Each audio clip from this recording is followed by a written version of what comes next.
নোয়াখালীতে প্রবাসীর জায়গা দখলের চেষ্টায় থানায় অভিযোগ।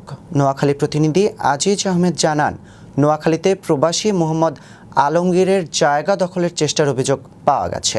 ঘটনাটি ঘটে বেগমগঞ্জ উপজেলার রসুলপুর ইউনিয়নের লতিফপুর গ্রামের চান মিয়ার বাড়ির প্রবাসী মোহাম্মদ আলমগীরের চাচাতো ভাই বিজিবি আব্দুল ওয়াহাব দুলালের বিরুদ্ধে অভিযোগ ওঠে।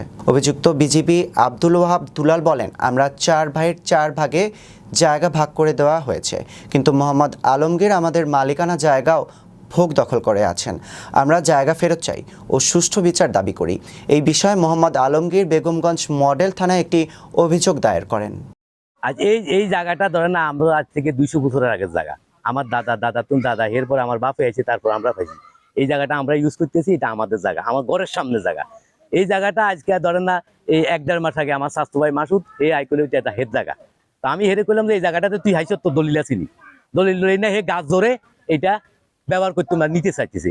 এরপরে ওটা আমার ওয়াইফে আমার আছে, হে আমার হাইট আছে, এর কাছে হের 2বার মেরেছে, মারিবার লাগে আমার ফ্যামিলি করে। আমার বিভিন্ন আরো জায়গার মধ্যে হে দখল করতে দেখতেছে না, দখল করে হেরা ব্যবহার করতেছে।